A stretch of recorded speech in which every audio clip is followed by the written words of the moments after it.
방송에서 제공하는 부동산 정보에 대해서는 방송사에서 책임지지 않습니다. 결과에 대한 책임은 투자자 개인에게 있습니다.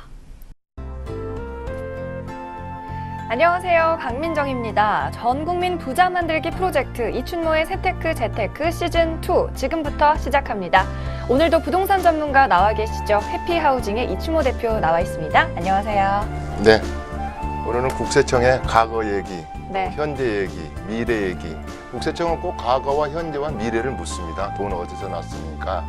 또 그 돈 출처를 많이 묻는 얘기에서부터 그다음에 우리가 흔히 가격, 취득 가격을 묻거든요. 그 당시 20년 전에 30년 전에 취득 가격을 소명하십시오. 오늘 얘기는 과거로 돌아가서 미래에서 끝나는 얘기를 하고자 합니다. 네, 이춘모 대표님과 함께하는 이 강의 방송과 진행되고 있습니다. 매주 방송되는 칠판 강의, 본 강의를 시청하시고요. 그동안 쌓였던 궁금증들 스튜디오에서 이렇게 Q&A 시간으로 해결하는 코너가 되겠습니다. 전문가와의 정확한 상담 통해서 여러분의 절세와 재테크 도와드리고 있는데요. 세테크 재테크 전화 상담 번호 활짝 열려 있습니다. 026344-7558번, 026344-7558번으로 언제든지 연락 주시기 바라고요. 부동산 관련 법이나 부동산 투자 관련 궁금증 무엇이든지 물어보시기 바랍니다. 네, 그럼 오늘도 일주일간의 질문을 모아서 소개해드리겠습니다. 세테크 재테크 출발합니다.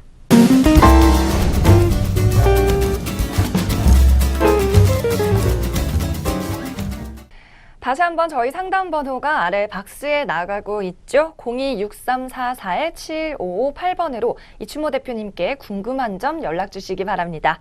방송 전후 언제든지 전화 상담 받아드리니까 많은 연락 바라고요. 오늘 1부에서는 세테크 재테크의 현재, 과거 현재 그리고 미래까지 앞서 말씀드렸듯이 짚어보는 시간 가져볼 텐데요. 어떤 내용으로 꾸며져 있을지 함께 확인해 보겠습니다. 먼저 첫 번째 질문 과거에서 시작을 해보겠습니다. 우리네 인생에서 과거를 묻지 말라 이런 말이 있는데요. 부동산 세금 시장에서는 또 그렇지가 않다고 합니다. 국세청은 과거를 철저히 묻는다고 말씀을 하셨잖아요. 뭘 물어보나요? 그렇죠. 제일 중요한 게 가격. 보통 이제 우리가 부동산을 사면 과거란 것이 몇 년을 기준으로 할까요? 가까운 과거는 1년을 과거라고는 안 하죠. 보통 이제 네. 5년, 10년, 20년. 그러면 우리가 흔히 말해서 국세청에서 묻는 기준은 1984년 12월 30일 이전에 산 것은 1985년 1월 1일에 산 것처럼 다시 말해서 그 전에 올랐던 부분은 납세자분들 다 가지세요. 양도세를 부과 안 할게 이런 뜻입니다. 그래서 우리가 특히 이제 그 토지 같은 것은 1984년 이전에 사신 분들이 많거든요. 또 70년대에도 산 분들이 있고. 근데 계약서도 없고 취득 원가를 알지도 못해요. 얼마 전에 그 유명한 영화 1987년을 보니까 그것도 30년 전 일인데 그런 것은 좀 기억이 생생하던데 집을 얼마에 샀지 내가 땅값이 얼마에 들지를 잘 기억을 못 합니다. 그럴 때는 이제 그렇게 간주해서 취득가를 정하기도 하고 이러는데요. 여기서 오늘 얘기하는 것은 과거를 묻는다는 것은 과거에 취득 가격이 얼마였습니까 하는 거다고요. 4, 5년 단위로 요새는 PCI라 그래가지고요. 자산 형성 과정이 좀 이상한 거예요. 다시 말해서 자산이 이만큼 불어났고 내가 해외에 가서 카드랄지 여행으로 여러 가지를 소비를 지출했는데 소득을 신고한 부분이 굉장히 적게 신고했단 말이죠. 그렇게 될 때는 과거를 묻습니다. 우리가 장관들 되시거나 이럴 때 청문회 때 과거 묻는 걸 제일 싫어합니다. 우리 인간지사가 과거가 아름다운 것은 과거를 추억을 먹고 사는 것은 과거가 되새기만 하는 건 좋겠지만 특히 국세청에서 생각나지도 않는 원가라 할지 또 재산 형성 과정을 과거를 묻는다는 것은 굉장히 좀 좀 두렵다고나 할까요? 네. 그렇죠. 그래서 이제 소명을 해야 되지 않겠습니까? 자, 소명하십시오. 돈 어디서 났습니까? 그 다음에 양도소득에 대한 차익을 계산해야 되는데 선생님께서 하신 부동산 취득 가액을 증명하십시오. 소명하십시오. 이렇습니다. 그래서 과거라는 것은 5년 전 과거, 10년 전 과거, 20년 전 과거, 또 심지어는 우리 유류분 청구 같은 거 할 때는 과거에 기간이 없을 정도로 깊숙이 과거의 과거까지 묻는다. 그래서 여기서 제가 하고자 하는 말은 그렇게 추궁을 안 당하시려면 결국은 소명을 해야 되지 않겠습니까? 그래서 자료 같은 것을 지금이라도 좀 잘 챙겨 놓으시고요. 가까운 과거를 말한다면 우리가 2006년부터는 등기부 등본에 특히 2007년 가세분부터는 가격이 실거래 가격이 나와 있거든요. 또 어떨 때는 때로는 안 나와 있는 것도 있어요. 그런데 거의 2011년부터는 등기부 등본에 내가 계약서를 분실을 하더라도 실거래 가격이 나와 있으니까 그걸 과거를 되짚어서 취득가액을 정할 수가 있는데요. 그 이전 거 83년도 12월 31일 이전 거랄지 또 2006년도 이전 거 같은 것은 계약서를 분실하거나 없을 때는 과거를 소명하라 한다. 취득가액을 소명하라 한다 하죠. 그럴 때도 너무 당황하지 마시고 여러 가지 이제 그 환산해서 하는 취득을 간주해서 하는 제조들이 그 시스템이 있기 때문에 이제 소명하면 됩니다. 그래서 오늘 첫 번째 질문은 국세청은 지나간 과거도 지난 여름에 그대가 한 일도 묻고 있다. 이렇게 정리하면 되겠습니다. 네. 첫 번째 과거부터 좀 살펴봤는데요. 국세청에서 여러분의 과거를 물을 때 겁먹지 말고 대응할 수 있도록 팁을 주셨습니다. 자료 평소에 잘 챙겨두시고 공부도 꼼꼼히 하시기 바랍니다. 또 과거사도 이렇게 캐는데 현재를 캐지 않을 리가 만무하잖아요. 앞서 뭐 자금 출처 이런 것들 돈이 어디서 나는지를 주로 물어볼 것 같은데요. 현재는 어떤 것들을 좀 유의해야 될까요? 그러니까 과거 하니까 무슨 사생활을 파는 건 아니잖아요.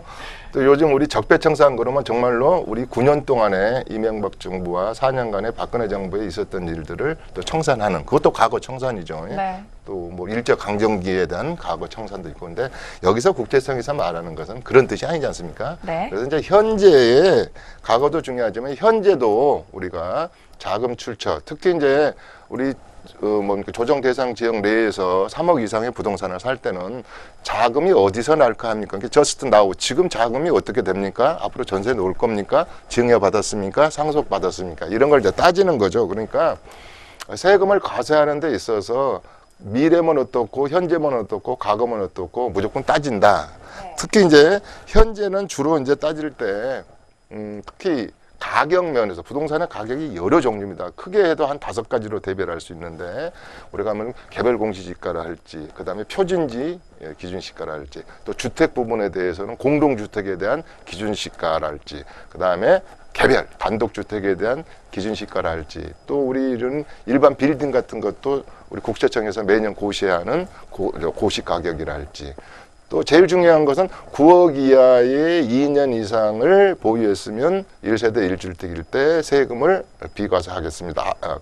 과세하지 않겠습니다. 이럴 때는 또 부동산에서 계약서 쓰는 실거래가, 현재의 가격. 그래서 현재의 개념에서 국세청에서 묻는 것은 어떻게 보면 가격 개념이에요. 가격. 아까는 취득 가격 개념이고 지금은 자금이 어디서 나서 조달했느냐 이런 개념하고 현재 부동산에서 거래되는 실거래 가격 이런 것들이 굉장히 중요하거든요. 그래서 부동산은 특히 세법에서는 우리가 어떤 가격 면적, 어떤 조건을 따질 때 가격이 굉장히 중요하거든요. 6억 이하의 주택임대사업자를 할 때, 그럴 때는 또 임대 개시일 날짜에 우리 기준 금액이 있는 거고, 또 우리가 고양주택 할 때, 이따도 이제 고양주택 할 때인데, 고양주택도 취득 시점에서 2억 이하여야 된다. 뭐, 한옥은 4억 이하여야 된다. 그랬을 때, 이 가격이 중요하거든요. 그래서 이 현재라는 개념의 부동산 시장에서의 특히 국세청에서 바라보는 시각은 현재 금액, 현재 가액, 우리가 세법에서 제시하고 있는 P면 Q일 때, P라는 가격이 맞으면 Q라는 법률 효과가 발생할 때 중과세 되기도 하고 그 다음에 어떻게 보면 면세해 주기도 하고 감면해 주기도 한다. 그래서 현재 개념도 굉장히 가격이 중요하다. 어떤 시가의 가격도 중요하지만 여러 가지 정부에서 고시하고 공시하는 가격이 현재 시점에서는 굉장히 중요하다. 이렇게 볼 수 있습니다. 네, 과거에는 자금의 취득 가격을 좀 신경을 썼다면 현재에는 조달 방법, 자금 출처, 그리고 실거래가가 좀 중요하다. 이렇게 정리해보면 될 것 같습니다.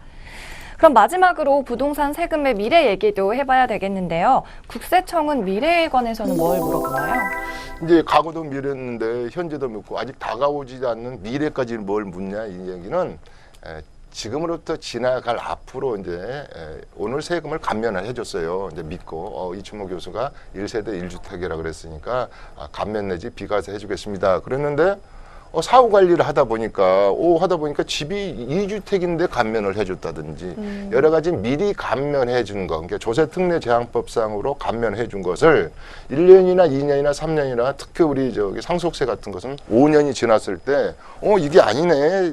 지금 신고했던 개념하고 안 한다든지 처음에는 감면을 받을 때 이런 컨디션을 가졌으니까 감면을 해줍니다. 근데 그 컨디션을 꾸준히 유지를 해야 되는데 그 유지를 지키지 않는다든가 특히 우리 그 가업승계 같은 데서 많이 그러죠. 그래서 저는 국세청에서 바라보는 그 사후관리 개념에는 미래를 더 따지는 것 같아요. 미래 사후관리. 2011년도에 제가 기억되는데요. 이 사후관리라고 그래가지고 어떻게 보면 준세무조사에 준하는 겁니다. 그래서 그때는 한 12만 건 정도를 사후관리를 쭉 해서 이렇게 보고 그랬거든요. 그러다 보니까 너무 우리 과세하는 그 국세청도 좀 피곤하고 우리 납세자들도 내가 성실 납부했는데 왜 자꾸 저를 의심합니까? 이래서 좀 되도록이면 비대면으로 대면하지 말고 세무서로 불리지 마시고 그다음에 이렇게 사후관리에 대한 어떻게 보면 준세무조사 개념도 좀 줄여라 그래가지고 작년에는 한 2만 2천 건 정도로 줄었죠. 옛날에는 한 12만 건 정도가. 그래서 줄어드는 추세인데 아무튼 우리 납세자 입장에서는 특히 시청자 입장에서는 이렇게 국세청에서 감면해 줬는데 사후에 이런 컨디션을 안 지켰을 때는 가산세, 가상금, 불성실 이런 말 들어보셨잖아요. 그래서 특히 가산세는 무한정이에요. 무한정. 그렇기 때문에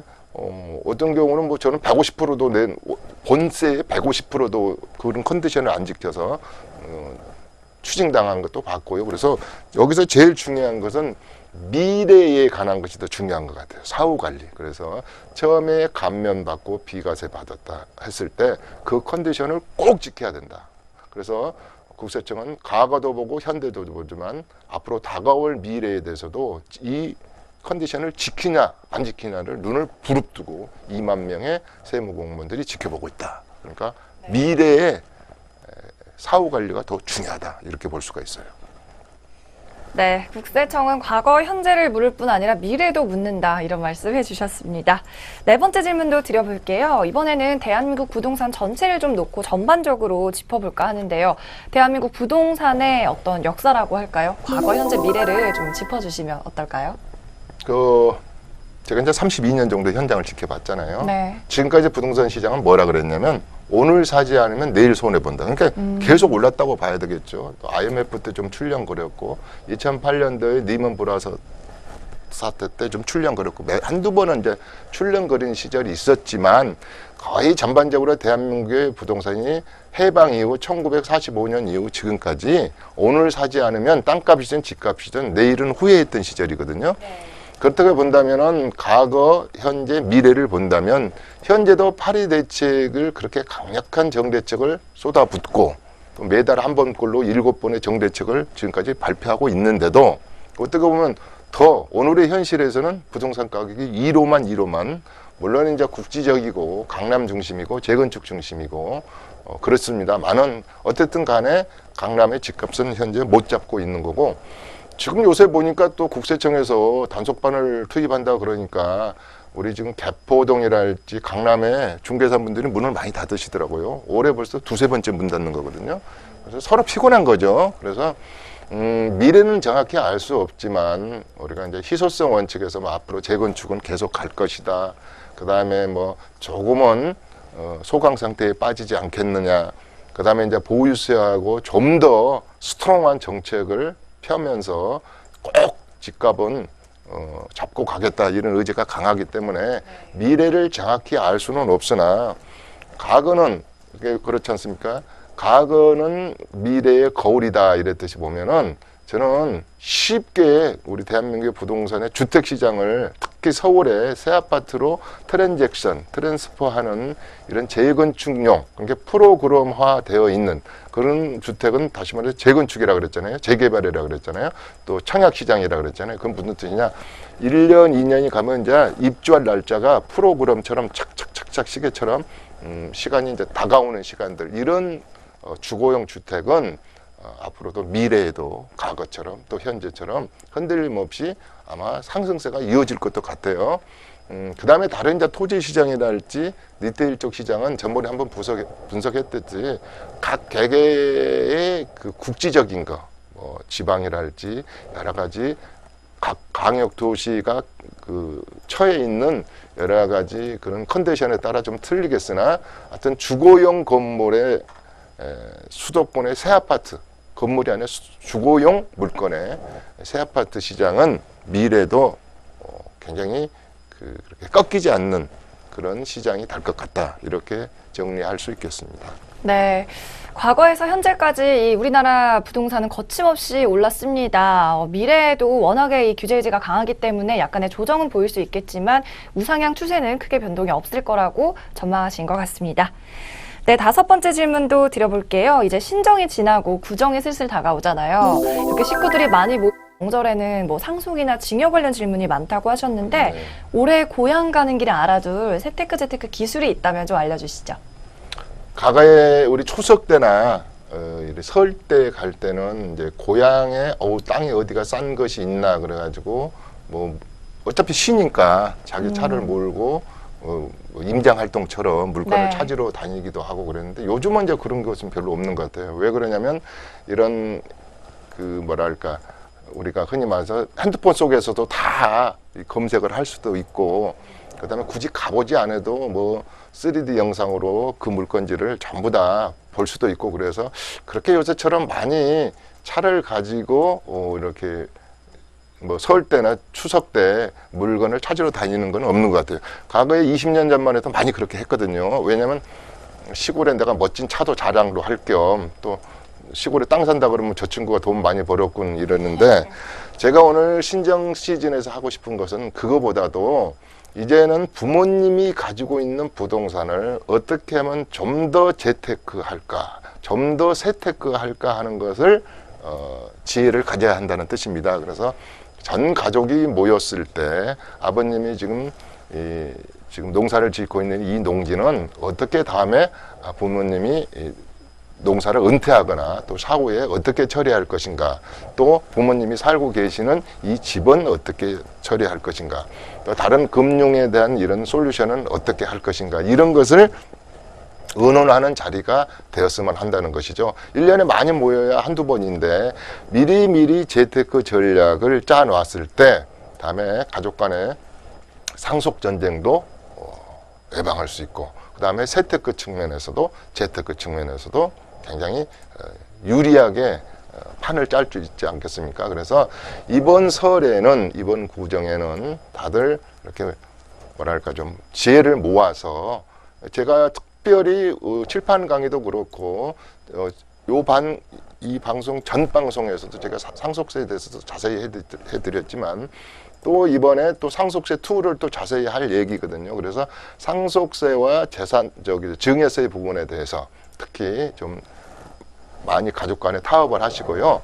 그 다음에 아까 말씀드린 대로 선대 부모님이 가지고 있는 재산에 대해서 어떻게 하면 쪼개고 그 다음에 분산시키고 또 한쪽으로 모으고 그 다음에 이런 제촌 자금 같은 것이 비과세가 좀 부족하면 어떻게 채워 넣을 것인가, 이런 재테크 전략을 짜는 시간이 됐으면 좋겠습니다. 네. 1부의 5번째 질문 대답까지 들어봤습니다. 저희 재테크 Q&A 코너는 30분씩 1부와 2부로 나눠서 구성이 돼 있으니까요.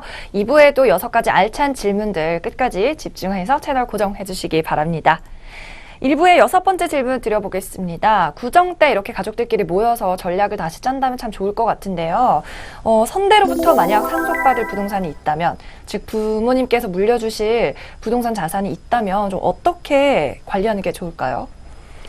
거의 그런데 이제 이게 보면은 우리가 100이라는 기준으로 했을 때 90%는 이제 선대가 물려준 재산이 10억 이하여가지고 쉬운 말해서 나는 흙수저야 받을 것이 없어 뭐 네. 이런 개념이죠.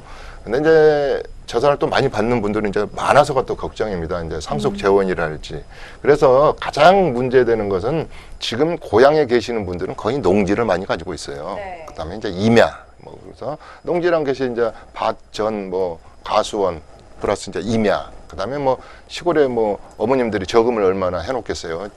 저기 서울에 그다음에 유학 보내는 자식들 뭐 교육비 다 쓰셨지. 그렇다면은 이 농지에 대한 감면을 어떻게 어떤 컨디션으로 받을까에 대한 것은 제가 칠판 강의에서 다음 시간에 농지법에 대해서 자세히 해드리려고 그러거든요. 그래서 농지법을 1시간 정도 들으시면 좀 알아야 됩니다. 특히 농지 관련 세금 감면에 대해서는 농지법을 모르고는 판을 짤 수 없습니다. 그래서 요새 인터넷도 좀 잘 돼 있지 않습니까? 그래서 네. 또 차가 좀 밀리고 그러시면 또 이춘모 대표가 내가 진행하는 그 다시 보기도 좀 보고 또 농지법도 검색해 가면서 그래서 시골의 고향의 선대가 가지고 계시는 농지에 대한 재테크는 농지법을 좀 알고 가자. 그래서 제가 그것은 좀 자세히 다음 시간에 좀 해드리도록 하겠습니다. 네. 말씀 주셨듯이 농지와 임야에 대해서는 2부에서 조금 더 구체적으로 준비가 돼 있거든요. 우리 가족 부동산 세테크 재테크 어떻게 하면 좋을지 더 자세히 2부 시간에서 함께 하시기 바랍니다. 네, 1부의 마지막 질문이 되겠습니다. 투자자들의 최대 관심사이기도 한데요. 부동산 핫스팟 지역에 대해서 좀 여쭤보려고 합니다. 전국에 가장 핫한 물건들이 있는 지역 있잖아요. 특히 좀 최근에 한 3년에서 5년 사이에 괜찮았던 이런 지역들 좀 알려주신다면서요? 그래요. 이게 재테크 재테크 방송인데 왜 맨날 세금 얘기만 하느냐. 재테크를 해서 아니 그 시세가 차이가 많이 나서 그러니까 어떻게 보면 양도소득이 발생해야지 세금도 낼 것이 아니냐 뭐 이런 말씀을 해요. 맞는 말씀이에요. 네. 지금 낼 것도 없는데 세금 얘기하면은 내 귀에 뭐 들어오겠느냐 이런 겁니다. 그래서 우리가 재테크 재테크에서 어떤 것을 딱 찍어준다는 것보다도 제가 아끼고 제가 굉장히 유망하게 보는 지역이 핫스팟 지역이 한 7군데 정도가 있거든요. 그게 이제 대표적인 것이 서울만 서울이냐 그래서 서울에 진입이 힘들잖아요. 그래서 지방의 광역시라 할지 이런 약간의 중소도시에도 똑같이 도시재생 사업도 하고 있고요. 그다음에 재건축 재개발 사업도 하고 있거든요. 아무래도 진입비가 싸죠. 초반에 구입비라 할지. 그래서 저는 청주, 그다음에 대전, 특히 강주 이런 시장을 좋아하거든요. 이쪽에 포항하고 대구 시장 이런 데도 괜찮은데요. 아무래도 울산 포항 시장은 별로 좀 안 좋더라고요. 거제도도 그렇고. 그래서 인구 유입이 많이 될 적이 대표적인 게 서산이라 할지 또 강주, 그다음에 대전, 특히 또 청주 이런 데에 도시 재생 사업하고 그다음에 재개발 사업 같은데 이런 걸 보시면 됩니다. 그래서 제가 이거를 전부 다 CG로 만들어서 하여튼 7개를 세팅해 놨어요. 그래서 다음 시간에나 우리 PD분들하고 상담을 해서 한번 그림을 보면서 요거는 왜 좋고 이건 투자로서 가치가 있다 이런 것을 좀 해 나갈 거거든요. 그다음에 이제 서울에서도 우리가 흔히 말해서 9호선 라인으로 지금 저 보훈병원까지 개화역에서 특히 9호선 라인의 재개발과 재건축과 청약시장을 집중적으로 다루려고 그럽니다. 우리 전번 시간에 뭐 개포 8단지니 한 20개 정도 했더라고요. 근데 네. 그게 의외로 전화가 많이 오시고 세미나장에서 많이 물으시더라고요. 이번에 진짜 넣어야겠다는 등. 네. 뭐 개포 8단지 같은 것은 뭐 벌써부터 강남 사람들은 들썩들썩 하는 것 같아요. 그래서 그런 시장의 9호선 라인에 그다음에 앞으로 9호선이 43개로 늘어나거든요. 그래서 앞으로 더 늘어날 9호선이 더 확장될 지역이라 저는 굉장히 9호선을 좋아해요. 그다음에 이제 한강변 좀 시간이 있는 것 같아요. 그래서 한강변 중에서 우리 마포구 중에서 성수동이랄지 광진구는 너무 비싸죠. 우리가 지금 뭐 성동구 이런 데 보면 뭐 지분값이 1억이 넘는다. 한남 뉴타운도 용산 쪽은 좀 많이 지분값이 비싸잖아요. 그렇지만 과거에 오세훈 시장님께서 이렇게 한강변 디자인 사업을 하려다가 그만둔 지역들이 있어요. 그래서 마포구 쪽에가 좀 많거든요. 광흥창역이랄지 산수동 이런 데 지역에 한강변에 여의도를 끼고 있으면서 이런 지역이랄지 그래서 제가 7개를 파슬로 딱딱 묶어놨어요. 이렇게 딱 해서 럭키 7, 베스트 7 핫스팟 지역을 아마 다음 시간에 좀 그림을 보면서 이건 견물생생이 아닙니다. 이런 지역이 제 견해로서는 저 주관적인 견해로서는 괜찮은 지역입니다. 그래서 베스트 7 지역을 한번 골라봤습니다. 그래서 앞으로 그걸 우리 강민정 아나운서가 한번 이렇게 그림을 보면서 네. 다시 설명할 기회가 있기 때문에 오늘은 여기까지만 만만 알겠습니다. 맛보기만 보고 가죠. 네, 대표님이 다음 시간 핫스팟 이 쪽집게처럼 집어주실 이 요약 시간도 기대가 됩니다. 지방광역시, 수도권, 또 중소도시 등도 눈여겨보면 좋겠다는 말씀도 좀 기억하시면 좋을 것 같습니다. 부동산 세금 테크로 부자 되는 법, 이춘모의 세테크 재테크 시즌2 1부 순서는 여기까지입니다.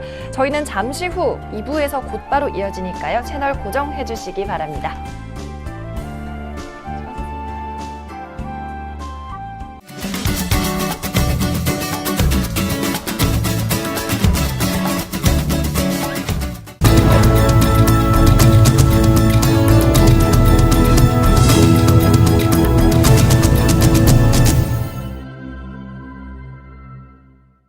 방송에서 제공하는 부동산 정보에 대해서는 방송사에서 책임지지 않습니다.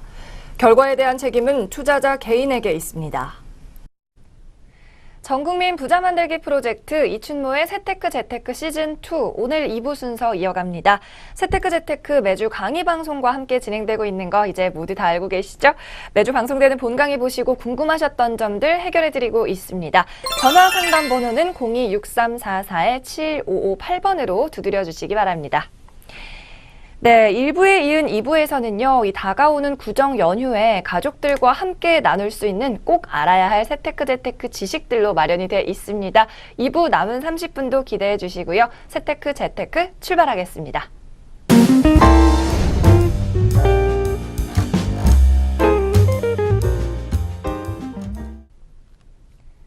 네, 다시 한번 저희들의 상담 번호 아래 박스에 나가고 있습니다. 02-6344-7558번으로 이춘모 대표님께 궁금한 점 언제든지 연락 주시면 되고요. 전화 상담 계속해서 받아드리고 있으니까 많은 참여 바랍니다. 네, 이제부터 2부에서는 다가오는 설에 구정 연휴에 고향 가서 나눌 수 있는 세테크 재테크 지식을 미리 담아보는 시간입니다. 역시나 이해하기 쉽도록 질문 형태로 간추려 봤습니다. 네, 일단 고향 가면 부모님이나 어르신들께서 아직도 농촌에서 농사 많이 하실 것 같은데요. 8년 제촌 자경에 대한 농지 감면 혜택이 있다라고 하는데 이게 무슨 말인지 그리고 절세는 어떻게 할 수 있는지 궁금합니다. 되게 흔한 말이죠. 다들 알아요. 이제 시청자분들이 8년 제촌 자경하면은 감면되나 보다, 비과세 되나 보다. 근데 정확히는 잘 모르시는 것 같아요. 그래서 오늘은 고향 가서 고향 가는 길이 지루하지 않게 몇 가지만 한 세네 개를 아주 축약시켜 드리겠습니다. 조금 전에 우리 강민정 아나운서도 물었는데 고향 주택이 뭐고 농어촌 주택이 뭐냐. 당연히 헷갈립니다. 세법에서는 그걸 규정을 해놨어요. 아니 농어촌 주택이 고향 주택이고 농촌 주택이 고향 주택이지 뭐가 농어촌 주택은 뭐고 고향 주택은 뭐고 이농 주택은 뭐고 이렇게 해놨단 말씀이죠. 또 일어났어요. 통작거리 30km다. 그러면 아니 내가 저기 울산에 부산에 논이 있어요. 그러면 삽 메고 호미 메고 KTX 타고 다니면서 농사 지을 수 있어요. 그럼 통작거리가 필요가 없잖아요. 근데 이게 세법에서는 감면 규정을 주기 위해서는 8년 경작한다 그럴 때는 30km 통작거리라는 걸 또 만들어 놨거든요. 그러니까 세법과 우리 일반인들이 생각하는 이런 지식하고는 많이 괴리가 돼 있죠. 네. 왜냐하면은 이 세수를 확보하고 세금을 어느 잣대로 하기 위해서는 정확히 그런 것들이 있어야 되겠죠. 그래서 이 세테크가 어렵고 세금이 어렵거든요. 8년 경작이란 말은 정말로 제촌 자경하면서 농부로서 열심히 8년 동안 제촌하면서 아까 말한 대로 주민등록지와 농지가 30km 이내에서 이제 농사를 지는 분들은 농부의 자격입니다. 농부의 자격. 농부의 자격도 한 몇 가지 됩니다. 그래서 되시는 분들은 농지를 팔았을 때 수고했잖아요. 그 떼약 밑에 이렇게 하신 분들은 그래서 팔았을 때 1년에 1억, 이것도 작년, 재작년에 벌써 바뀌었죠. 그 다음에 5년에 3억까지 양도소득세에 대해서 양도소득세를 감면하겠다, 비과세하겠다. 근데 농지에 대한 것은 비과세란 말이 맞거든요. 왜냐면 감면은 농특세를 20%를 내는데 이건 농지기 때문에 농특세를 안 내요. 그래서 100% 아까 1년에 1억, 그 다음에 5년에 3억까지 비과세한다 이렇게 보면 되는데 그래서 농지는 이렇게 나눠 팔아라는 거예요. 왜냐면은 1년에 1억밖에 안 되기 때문에 이게 양도소득 2억이면은 다 비과세를 못 받잖아요. 그러니까 1년에 좀 팔고 또 2년 있다가 좀 팔고 3년 있다가 팔아서 이렇게 전부 다 비과세 수순을 밟아야 된다는 게 농지에서는 굉장히 중요하고요. 또 팔 때까지 농지해야 됩니다. 어떤 분들은 이제 8년을 꾸준히 처음부터 지금 오늘부터 8년을 다 그렇게 연속적으로 짓지 않아도 됩니다. 과거 20년 전에 3년 지었고 또 10년 전에 2년 지었고 다 합산하는 개념이 8년이고, 그러나 분명한 것은 팔 시점에 대해서는 농지 상태여야 되거든요. 그럴 거 아닙니까? 그래서 농지 감면, 농지 비과세기 때문에. 근데 어떤 분들은 이제 팔 때 농사 8년 다 지었으니까 이것을 뭐 비닐하우스로 할지, 비닐하우스도 물론 이제 농업에 관계되는 건 관계없는데 뭐 창고 부지로 빌려줬다는 거, 제가 강주 어떤 분 생각나는데요. 나중에 창고 부지로 빌려줘 버렸어요. 그래서 농지에 대한 비과세 규정에서 벗어났기 때문에 못 받는다든지 여러 가지 조건들이 있습니다. 또 중요한 것은 내가 8년 경작 중에서 이중 직업을 가질 수가 있어요. 내가 마을버스를 하면서 농사 지을 수도 있고 개인 택시를 가지면서 농사 지을 수도 있거든요. 근데 1년에 인컴 소득이 3,700만 원이 넘으면 그 해 동안에는 내가 한 4천만 원을 벌었어요. 다른 농사를 짓지 않고 다른 걸로. 그러면 그 해에는 농사 짓는 기간을 뺀다든지 아주 뭐 복잡다단합니다. 뭐 농부의 자격도 여러 가지가 있죠. 농사를 짓는다 그러면 농부라 하면은 1년에 깻잎 농사나 상추 농사를 지었다 그러면 본인이 지은 거여야 돼요. 그래서 120만 원 이상씩을 외지로 판 영수증이 있어야 된다든지, 또 뭐 소를 키운다 그러면 2마리 이상 키워야 된다든지. 요새 또 벌 키우시는 분들 있잖아요. 시골에 가서 벌 키우시는 분들 있어요.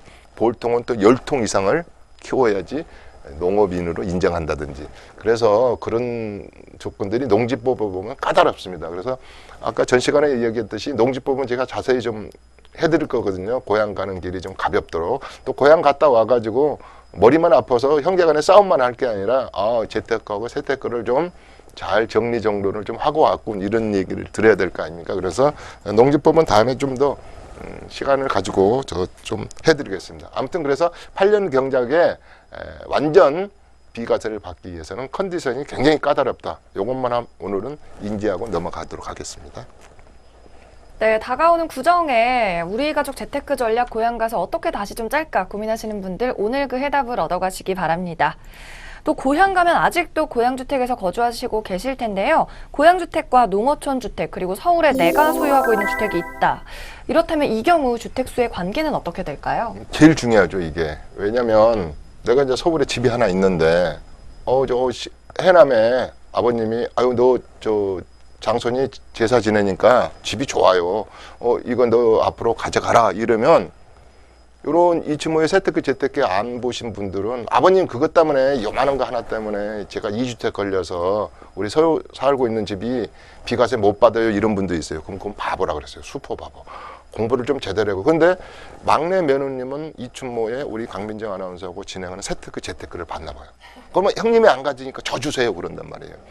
자, 주택 수는 전체적으로 다 포함하는 게 아니고, 그래서 아까 고향주택, 내가 고향에서 초등학교를 나와서 10년간 이렇게 사는 흔적이 있었느냐에서부터 따지고, 그 다음에 취득할 때 2억 이하였느냐 따지고, 뭐 660m 이하였느냐, 부속 토지까지 포함한 가격이 뭐 이런 거에서부터 여러 가지를 따졌을 때 서울에 있는 집과 되도록이면 상충돼서 2주택이 주택세에 포함 안 되게끔 하는 게 우리 지금 세금 국세청의 행정입니다. 또 최근에는 우리 투기과열지구라 할지 조정대상지구 내에 그 지방에 3억 이하의 주택은 주택수에 포함 안 시킨다든지 여러 가지 시행령들이 좀 바뀌고 있는데요. 아무튼 시골의 고향주택, 그럼 고향이란 게 꼭 무슨 전라남도 순천, 뭐 봉화 이런 산골짜기만 고향이 아닙니다. 우리 세법에서 규정하고 있는 것은 세종시랄지 우리 직활시, 그다음에 수도권을 뺀 나머지 12개 중소도시가 있어요. 뭐 밀양시, 뭐 이런 20만 이하의 그 도시들이 많아요. 강민정 아나운서는 고향이 어느 도시의 군에 속해요? 저는 경기도입니다. 아, 그러면 포함 안 돼요. 그래서 이런 12개의 시의 대통령령으로 정해놓은 20만 이하의 중소도시에 고양주택이 있는 분들은 주택수에 포함이 안 된다는 사실을 일단 머릿속에 이제 각인을 하시고요. 그러니까 아까 말한 대로 고양주택 그러니까 저기 전기불도 과거에 안 들어오는 마을버스도 없는 곳이라고 생각하시면 안 됩니다. 그래서 중소도시에서도 감면받을 수 있는 세법 규정이 있다. 오늘 이제 헷갈리니까 여기까지만 합니다. 차근차근히 합니다. 그러니까 시골에 있는 시골 농가주택, 기농주택, 고양주택 아버님이 너 가져라 한다 그럴 때 바로 받으십시오. 그냥 딱 받아놓고 보는 겁니다. 네. 고양주택이 중소도시에 있다면 이 주택수에 포함이 안 될 수도 있다고 꿀팁을 알려주셨습니다. 그렇습니다. 이 점 꼭 기억하시기 바랍니다. 네, 세 번째 질문도 드려볼게요. 시골에 임야 그리고 비업무용 토지가 있는 분들도 있을 것 같은데요. 이 그렇죠. 경우에는 절세 전략 어떻게 짜야 될까요? 대표적인 게 비업무용 토지가 임야잖아요. 임야, 네. 임야. 2년 이내에 주소가 안 돼 있거나 통작거리가 아까 막 30km를 벗어나거나 이래가지고 임야가 문제예요. 임야. 농지라 하면은 그래도 부모님들이 농사를 짓는데 특히 임야는 과거에 많이 투자를 해놨어요. 막 가보지도 않고 서울 사람들이 청산도니 뭐 완도니 이 과거에 임야를 많이 투자를 했거든요. 외지인들이. 당연히 비업무용 토지입니다. 아다시피 비업무용 토지는 지금 중과세율이 중과세를 가산해서 10%포인트 지금 이제 중과하고 있죠. 근데 임야를 잘못 알고 있는 분들이 계세요. 과거의 세법은 실질과세 원칙이라 가지고 임야를 밭으로 만들어 가지고 다년생 식물을 심는다든가 이러면은 그것도 농지로 봐주던 시절이 있었어요. 지금은 언감생심입니다. 그걸 야금야금 해다 보니까 국세청에서도 이제 화가 났나 보죠. 그래서 임야를 어떤 용도로 실질과세로 다년생 뭐 과소원을 한다든가 이래도 그건 농지로 봐주지 않습니다. 이걸 좀 착각하신 분들이 좀 많으신 것 같아요. 그래서 과거에 생각했던 개념으로 생각하시면 안 됩니다. 그래서 임야는 임야입니다. 임야는 내가 제촌 작용하지 않으면, 제촌에 있지 않으면 비업무용입니다.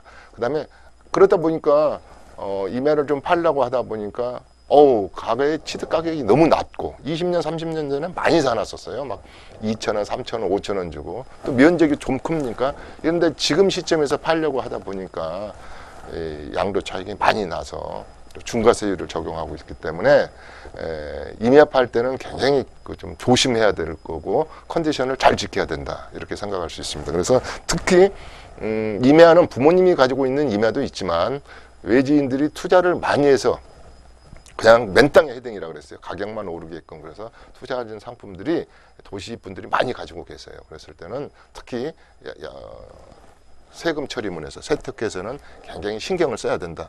그러면 그 신경을 써야 된다는 말은 전문가와 상담해야 된다 이런 뜻입니다. 네. 오늘 농지 이야기도 앞에서부터 좀 나왔는데요. 농지에 대한 기초적인 개념을 좀 정리를 해주시면 좋을 것 같고요. 자세히 말씀해 주신다고 나중에 말씀하셨지만 오늘 농지법 또 궁금하긴 한데 간략히 좀 설명 부탁드릴게요. 아, 그럴까요?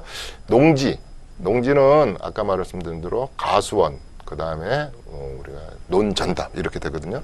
우선은 경제화 유전이라 농지를 시골에서 내가 직접 경자 유전하지 않은 분들은 밭 깔고 채소 심고 하지 있는 분들은 농지는 못 갖게 돼 있죠. 그다음에 농지도 이제 상속으로 가지고 농지를 가질 수 있는 분들. 그러니까 내가 굳이 우리 농지법에는 이런 게 있어요. 내가 농사를 짓지 않아도 농부가 아니라도 농업인이 아니라도 농지를 소유할 수 있는 분들이 16군이 있어요. 사람 및 군. 그러니까 LH가 뭐 토지를 택지 개발을 하기 위해서 비축 농지를 가지고 있다든지, 뭐 어느 대학에서 실험용 농지를 가지고 있다든지, 뭐 여러 가지. 그 중에서 이제 우리 시청자분들과 관계되는 부분은 이제 상속이거든요. 상속으로 농지를 가졌다 하더라도 10,000제곱미터 이하만 가지십시오. 그 다음에 나머지 큰 평수들은 농어촌 기반공사, 그러니까 농지은행에 막혀서 이탁농을 한다든지 이렇습니다. 그래서 첫 번째는 1년간 경고성 발언을 합니다. 이거 농지 팔아주세요.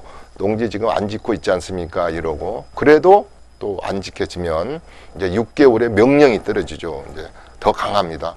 앞으로 이 농지 가격의 20%를 이행강제금을 물려서 과태료를 뭐 부과할 겁니다. 그래서 농지법에 관한 것이 굉장히 까다롭고 굉장히 뭐랄까 좀 단속이 심하다 할까요? 그대로 사용을 안 하면. 그래서 농지법은 좀 제대로 알 필요가 있습니다. 그래서 우리가 흔히 말하면 1000제곱미터 이하의 주말 농장 빼놓고는, 주말 농장도 전부 다 부부와 합산, 세대원 합산해가지고 1000제곱미터 이하는 주말 농장은 크게 문제가 될 거 없지만, 아까 농지를 증여받았다든가 상속받았다든가 또 농지를 좀 사고 싶은 분들이 있을 거예요. 기농기촌을 하기 위해서. 이런 분들은 농지법을 좀 잘 알아야 됩니다. 특히 농지를 증여해버리면 어떤 현상이 일어나냐면, 내가 아무리 8년간 작용을 했더라도 증여일로부터 다시 또 경작을 8년 제촌 작용을 해야 되기 때문에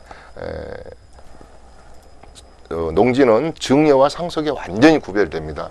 우리가 상속 같은 경우는 부모님들이 이제 요새 그 뭐랍니까, 일을 좀 못 하시잖아요. 이제 나이들이 들으시니까. 그래서 농지는 원래 사용대차랄지 임대차도 안 되는 거예요. 그렇지만 60세가 넘으신 분들은 또 이제 그 아까 말한 농어촌 공사에 임대를 좀 의뢰한다든지 이렇지, 원칙적으로는 소작을 못하게 하는 것이죠. 과거로부터. 그러니까 그런 것도 원초적으로 봉쇄되어 있다, 이렇게 생각하시면 됩니다. 그래서 농지는 특히 뭐 상속받을 때, 상속이 어쩔 수 없잖아요. 그 선대분들이 나이가 들어서 돌아가시니까. 그랬을 때는 우리가 3년 안에 팔게 된다면은 뭐 그동안에 8년 제촌 작용했던 것을 인정을 해준다든지, 또 2006년도에 바뀐 걸로 되는데 이런 것도 있어요. 어머님 아버님이 계속 대학부터서 똑같이 농사를 지었는데 농지원부에 아버님만 올라가 있어서 감면 받을 때 어머님의 노고는 또 인정을 안 하는 거예요. 그러니까 아버님이 토지 소유주이신 아버님이 농부로서 제촌 작용한 것만 인정한다, 이 말이에요. 그러면 이제 그러다 보니까 아버님이 돌아가셨는데 어머님이 이어받아서 농사를 지었을 때는 감면 혜택을 달리 해석하는 것도 있거든요. 이렇게 복잡하죠. 그래서 농지법은 상당히 복잡합니다. 아까 농지라는 것은, 토지는 퍼블릭적인 거였는데 농지는 더 그렇습니다. 그러니까 제촌 작용하고 그래야 되지 않습니까? 농지를 다른 용도로, 투기 용도로 사용해서는 안 되기 때문에 농지법은 굉장히 스트롱, 강하다. 규제가 아주 디테일하다. 이렇게 일단은 생각을 해야 되겠습니다. 다른 공법보다는 농지에 대한 공법이 굉장히 규제가 심해요. 네. 이 농지에 관심 있으신 분들은 농지법 좀 어렵더라도 꼭 알아두셔야 의도치 않게 낭패 보는 일 없을 것 같습니다. 또 저도 공부를 좀 많이 해야 되겠네요. 농사 짓게요? 아니요, 그런 건 아니지만 함께 프로그램 진행하려면 또, 공부 많이 해야 될 것 같고요. 또 농지연금이라는 것도 있잖아요, 대표님. 이 농지연금 그리고 토지에 관련된 세테크, 재테크 전략도 좀 궁금하거든요. 이 부분도 좀 알려주세요. 그렇죠. 이제 서울에 사시거나 주택 가진 분들은 주택연금, 한 4만 명 정도가 지금 주택연금 받고 있잖아요. 또 농지연금도 이제 과거에는 인기가 없었는데 한 8천 명에서 지금 한 10,000명 정도 농지연금 신청하고 그래요. 그러니까 한 3억 정도의 기준 시가의 어떤 그 농지는 한 107만 원 정도 나와요. 60, 작은 돈은 아니죠. 그래서 농지연금 굉장히 앞으로는 또 좀 이렇게 활성화될 것 같아요. 그래서 되도록이면 저는 이렇습니다. 그 소 팔고 논 팔아서 물론 그 서울에 유학 보내신 분들도 많지만 농지를 꼭, 그러니까 나의 생명처럼 붙들고 농사만 지었던 분들이 이제는 힘이 딸리고 몸이 아파서 농사를 못 지었을 때 언젠가는 상속 증여를 해야 되는데 또 매매를 해야 되지 않겠습니까? 내가 그랬을 때는 세금으로부터 좀 많은 그 혜택을 줘야 된다고 저는 생각하는 사람입니다. 오로지 그냥 뭐 아침에 일어나서 저녁에 별 볼 때까지 농사만 지었던 분이니까 투기 목적이 아니지 않습니까? 네. 그래서 우리 국세청도 국세도 그런 것을 감안을 해서 감면 혜택을 크게 주고 있는 것이죠. 그럴 때 이때가 중요하거든요. 아까 증여냐 상속이냐 매매냐 이럴 때 이걸 수중자, 증여하면 수중자, 그 다음에 상속받은 또 상속인이 이 세테크 처리를 잘못해버려요. 그러면 선대가 그냥 8년 제촌 작용했던 곳이 고스란히 그냥 헛수고가 된다 이 말이죠. 그래서 조금 전에 우리 강민정 아나운서도 그랬지만 제촌을 하든 시골에 또 시골 총각한테 시집을 가든 예를 들어서 뭐 또 내가 요새는 또 리타이어를 많이 해요. 1번은 뭐 아이턴, 유턴 이런 말 들어봤잖아요. 고향으로 간잖아요. 근데 이제 이문열이가 이런 얘기를 했어요. 그대는 다시는 고향에 못 가리 그런 말을 했거든요. 그런 소설이 있어요. 유명해. 근데 요새는 고향을 많이 갈라 그래요. 네. 그랬을 때는 대대로 농지법이라 할지 농지에 대한 세테크 재테크를 좀 알고 가면 좋잖아요. 네. 그래야지 다음에 내가 농사를 지으면서도 세금으로부터 자유롭고 재테크도 하는 재미도 있고. 네. 그래서 오늘 고향에 가는 길에는 꼭 농지법이랄지 농지에 관한 세테크 전략을 꼭 좀 알고 이렇게 고향에 갔으면 좋겠다 이런 말씀을 드리겠습니다. 네. 말씀 잘 해주신 것 같은데요. 이왕 귀촌 귀농하는 거 좀 재테크에도 나중에라도 도움이 좀 됐으면 좋겠거든요. 네. 귀농한다, 귀향한다 그럼 어디로 가는 게 좋을까요? 좋은 질문이에요. 이왕이면 아까 재테크가 되고 좀 인컴 소득이 있는 곳으로 가야 되지 않겠어요? 네. 요새는 산으로 많이 가더라고요. 자연인 때문에 뭐 임산물도 뭐 갖고 가면서 2년 전만 해도 또 배를 타러 많이 갔어요. 어천으로 많이 가가지고 완도 뭐 해남 이런 데도 지금도 많이 그렇죠. 그다음에 이제 기농하시는 분들도 있고 그래서 네. 한 50만 명 정도가 기농, 기천, 기여, 기산 하는 것 같아요. 그러면 이왕이면 그런 대로 뭐랄까 좀 좋은 곳으로 가야지 다시 서울로 리턴 안 하는 것이죠. 그래서 네. 내가 시즌 1 때 이런 말을 한 적이 있어요. 거기에 시장 군수를 보고 가라. 어디나 옛날도 그런 말이 있어요. 마을의 고을이 원님이 정책을 잘 펴야지 백성들이 편했거든요. 그런데 맨날 보궐선거를 하고 군수 뽑아놓으면 3번, 4번까지 저 투표하는 거 봤어요. 근데 지금도 어느 군원이라고는 안 하겠지만 굉장히 우리 무슨 나비축제, 뭐 산천어 축제, 그 다음에 뭐 대나무 축제 이래서 지자체장들이 잘 하고 농어촌 소득이 굉장히 높은 지역이 많아요. 해남이랄지 이런 거 유명하죠. 이런 분들을 이런 곳으로 기촌을 기산을 해야 된다. 기여도 마찬가지죠. 그래서 철저하게 준비해야 됩니다. 안 그러면 전부 다 다시 유턴, 다시 서울로 오면은 이제 한 번 갔다가 서울로 오면은요. 아까 말한 대로 이렇게 말이죠. 좀 붕 뜬다 그럴까요? 그래서 서울에서 생활도 안 되고 지방에 정착도 못 하는 겁니다. 그래서 철저히 준비를 한다면 좋은 결과가 있을 걸로 생각을 합니다. 그래서 뭐 전번에 제가 시즌 1에서 10개를 해준 데가 있었어요. 뭐 춘천을 많이 간다, 홍천을 많이 간다. 그다음에 뭐 이 수도권으로 또 주저앉은 분들도 있고 그래서 몇 군데를 제가 10군데를 해준 적이 있는데요. 자기 개인의 그 토지를 사야 되니까 그 경제적 사정도 고려해서 또 가족의 구성원까지 다 또 학교 이런 것까지 다 구성을 해서 철저하게 준비를 해서 그게 재테크다고 생각합니다. 네. 지금까지 무려 50만 명이 귀농귀촌을 했다고 하는데요. 계획 있으신 분들은 농어촌 소득이 좀 높은 곳으로 가면 정착이 편할 것 같습니다. 네, 2부에서는 이렇게 구정에 유용하게 나눌 수 있는 개념들을 정리를 해봤는데요. 대표님, 세미나 여전히 하고 계시죠? 네. 지금 아직 구정이 좀 남았잖아요. 그래서 한 2, 3주 정도부터는 제가 아까 말한 대로 이렇게 농지법, 이번 주가 농지법 하는 아카데미인데요. 2시간짜리예요. 굉장히 복잡해요. 농지에 관련된 세금, 특히 구정, 그렇게 구정이라고 하면 안 되죠. 설이라 그래야겠죠. 설 시즌을 전후해서는 농지법하고 상속세, 증여세 주로 다루고 있습니다. 네. 오늘 방송 내용 궁금한 점 있으시면 세미나 현장도 이용해 보시면 좋겠습니다. 부동산 세금 테크로 부자 되는 법, 이춘모의 세테크 재테크 2부 순서 오늘 여기서 모두 마치겠습니다. 상담문이 언제나 여러분 향해 열려 있으니까요. 박스에 있는 전화번호로 언제든지 전화 상담 바랍니다. 이춘모의 세테크 재테크 여기서 물러가겠습니다. 여러분 올해도 부자 되시기 바랍니다. 고맙습니다.